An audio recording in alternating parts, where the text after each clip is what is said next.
অবশেষে অপেক্ষার অবসান। এশিয়ান কাপের বাছাই পর্বের ম্যাচে বাংলাদেশ 10ই জুন সিঙ্গাপুরের বিপক্ষে খেলবে জাতীয় স্টেডিয়ামে। বাফুফে কর্মকর্তারা জাতীয় স্টেডিয়াম পরিদর্শন করেছেন, তারা খুশি। সামগ্রিকভাবে সেখানকার ফ্যাসিলিটিস দেখে তারা সিদ্ধান্ত নিয়েছেন যে 10ই জুনের ম্যাচ জাতীয় স্টেডিয়ামই হবে। সেই ক্ষেত্রে হামজা চৌধুরীর দেশের মাটিতে অভিষেক জাতীয় স্টেডিয়ামে হচ্ছে এবং কমপক্ষে 20,000 দর্শক মাঠে বসে হামজা চৌধুরীর অভিষেক ম্যাচ দেশের মাটিতে সেটা উপভোগ করতে পারবে। তবে এই ম্যাচটা জাতীয় স্টেডিয়ামে আয়োজন করলেও এশিয়ান কাপের বাছাই পর্বে বাংলাদেশের যে বাকি দুটো হোম ম্যাচ, একটা অক্টোবর এবং একটা নভেম্বরে হওয়ার কথা, একটা হংকং এর বিপক্ষে এবং একটা ভারতের বিপক্ষে, সেই দুটো ম্যাচ বাফুফে চায় ভিন্ন ভেন্যুতে আয়োজন করতে। যেহেতু ফুটবল সারা বাংলাদেশেই তুমুল জনপ্রিয়, সেই কারণেই দুটো ভেন্যু বেছে নিতে চাইছে বাফুফে।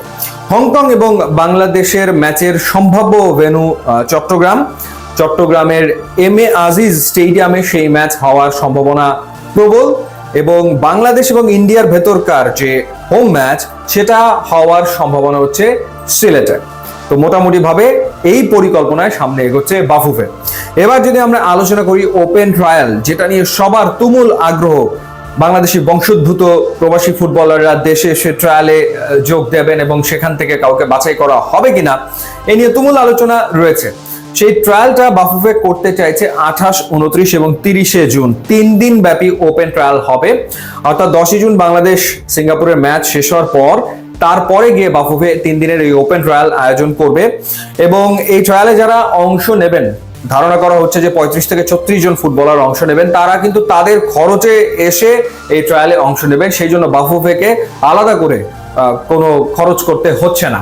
এবং এই 3 দিনের ভেতরে প্রথম 2 দিনের ট্রায়ালটা হবে একেবারে ক্লোজ ডোর, সেটা আসলে কেউ দেখতে পারবে না। শুধুমাত্র টেকনিক্যাল স্টাফ যারা রয়েছেন বাফুফের, অর্থাৎ টেকনিক্যাল ডিরেক্টর, এরপর কোচ, ট্রেনার যারা রয়েছেন, তারা শুধুমাত্র থাকবেন প্রথম 2 দিন। প্রথম 2 দিন ওখানে প্রবেশাধিকার বাকিরা পাবেন না। তৃতীয় দিন ট্রায়াল একেবারে উন্মুক্ত করে দেওয়া হবে সবার জন্য, এবং সেই ক্ষেত্রে বিভিন্ন ক্লাবের কোচ যারা রয়েছেন, কর্মকর্তা যারা রয়েছেন, তারাও সেই থার্ড ডেতে ট্রায়ালে উপস্থিত থাকতে পারবেন এবং তারা ট্রায়াল দেখতে পারবেন।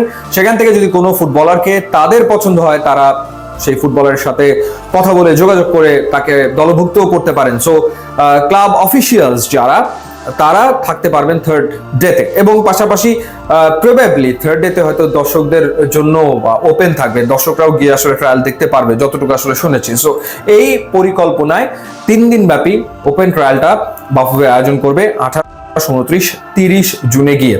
সো দেখা যাক কি দাঁড়ায়। তার আগে অবশ্য গুরুত্বপূর্ণ বাংলাদেশ সিঙ্গাপুর ম্যাচটা, যে ম্যাচটা বাংলাদেশের জেতা জরুরি। ইউটিউব, ইনস্টাগ্রাম লিঙ্ক দেওয়া আছে।